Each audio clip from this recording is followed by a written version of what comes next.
Early in the morning on January 7, 1938, residents of the community of Hampton, Tennessee were shook from their beds by the bombing of the Gouge family home.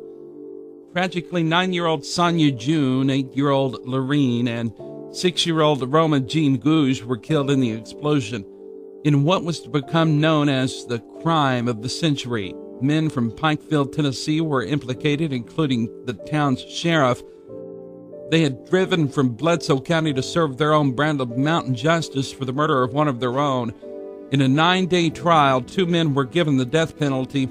This was the first time such a sentence had been passed in Carter County. Before he could be executed in the electric chair, however, Church Calvin Lester was found hanging in his cell. It seems men who perpetrated this heinous crime were a product of environment.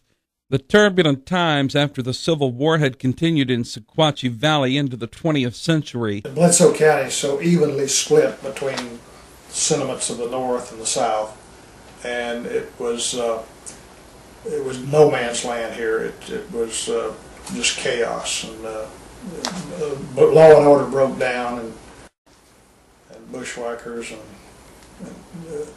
took over and had gangs and killed people, robbed and stole and all that sort of stuff. And that was the beginning of why we became Bloody Bledsoe. Despite the presence of revenuers, moonshine was a major source of income. Family feuds raged for decades. People who were arrested for murder and most who were prosecuted were not given prison sentences. Church Lester himself is quoted as saying, "You can get by with killing a man easier than you can for killing a hog." The sheriffs could not be elected without the support of the liquor industry. Francis Marion and Mary D. Hancock Lester were both born in Wayne County, Kentucky. Shortly after marriage, they moved into her parents' home in Sunflower, Mississippi. A letter arrived in the fall of 1893 from Francis's father, Edward. He had made an attempt on an unscrupulous surveyor's life and was moving to Bledsoe County.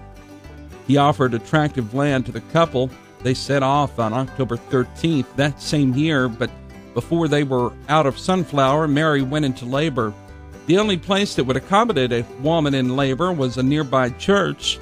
Their newborn was named after the building. Lester Brothers Church, Calvin and Charles, were notorious criminals. They were raised in the Frostbite community in Pikeville.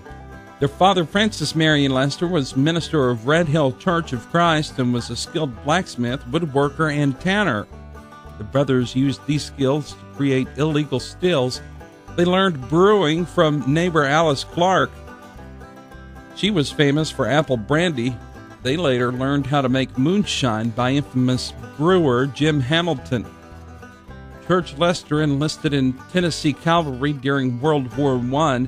He quickly climbed to the rank of sergeant and was well known for his sharpshooting ability. He kept a .45 caliber pistol that had gotten him through turbulent times in France. On May 19, 1925, he married Mary E. Morgan Thompson of neighboring Ray County. Her mother could not raise her, so she entrusted her little girl to Joe and Maggie Thompson. The couple owned and operated Morgan Spring, a mineral health spa resort on Walden Ridge. Church was a charismatic ladies' man, but he had a violent temper. The marriage only lasted 10 years, however. During the divorce hearing, May 29, 1935, she cited spousal abuse as a major factor in the separation. The first time he was on trial for murder, he claimed he was being a gentleman and defending the honor of 2 lovely ladies. On the evening of September 2, 1935, he was driving with fiancée Evelyn Lou Solomon, her 17-year-old sister Flora, and cattle herders John Calhoun Swafford and Coleman Johnson. 77-year-old John was a frequent visitor in the home and was fond of Flora. However, there was bad blood between he and Church. The season was uncommonly dry, and cattle had wandered into Church's crop to eat. Church shot the cattle he caught grazing on his land. John accused him of doing it out of pure spite. Church stopped the car and opened fire on the 2 other men. John was killed instantly by a shot to the head. Coleman died a few days later from complications at Broyles Hospital. After hiding in the woods for a few days, Church turned himself into authorities. The trial was set for February 1st, 1937. He was found not guilty. In early to mid-1900s, Elizabethton, Tennessee was a booming town. German-owned conglomerate American Glanzstoff, later known as North American Rayon Corporation, and American Bemberg were producing rayon, providing plentiful job opportunities. May Tollett moved to Hampton around 1920 and got a job at the Pittsburgh Lumber Company and opened a boarding house. She got a job in Elizabethton as a stenographer and encouraged family members to move to the area. Her brothers Crave and Arnold Tollett answered her invitation a few years later, and the trio opened a general store. White Miller Tollett came to Hampton as an employee in 1934. He only stayed a short time. With all of the newly learned business experience, he and Crave moved back to Pikeville and opened Tollett Restaurant on Main Street, where Volunteer Fire Department is today. May Tollett,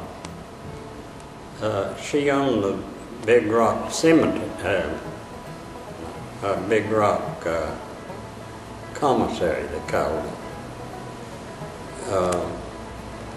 Pittsburgh Lumber Company built the building, and she was secretary for them. Then she was a court stenographer. But she ran that store. Well, the Tolletts moved up from Bledsoe and stayed in her rooming house, and they helped in the store. And of course, Crave, he was a deputy sheriff in Carter County at one time. And I don't know how long they stayed in Carter County, but I would say a year or two maybe. But this is where I guess they met Harmon, see. Harmon was in the bootlegging business. And of course I had an uncle that bootlegged too. Uncle Albert was a great friend of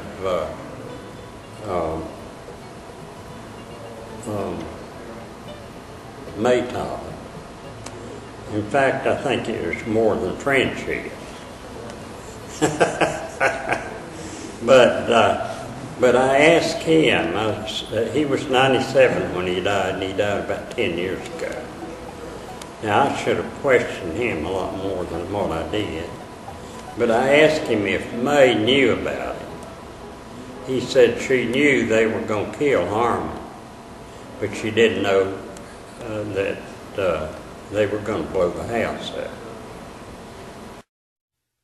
Arnold Tollett and Hampton native Harmon Gouge became friends and opened Highcliffe Roadhouse in the Bramer community. Harmon was an industrious man who worked at the rayon plant and owned 2 gas stations. He and wife Pauline had 3 beautiful girls and one on the way. Arnold married her cousin Gladys Cates. Both women worked at Bemberg. The roadhouse was a facade, however. The real business was Bluebird Tavern, an illegal moonshine and gambling parlor. With the prospect of arrest always at the back of their minds, tension turned to violence. On January 30th, 1937, Arnold pulled a knife and stabbed his partner. Harmon shot him in self-defense. He turned himself into authorities and was arrested.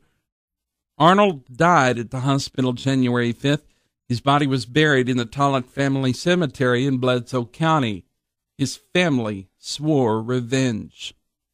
They were in the whiskey business together. They were partners in the whiskey business. And a load of whiskey got disappeared. And each one of them accused the other one of stealing it. Somebody told me that they thought it was the third person probably stole it, and each one of them suspected the other one, and neither one of them was guilty.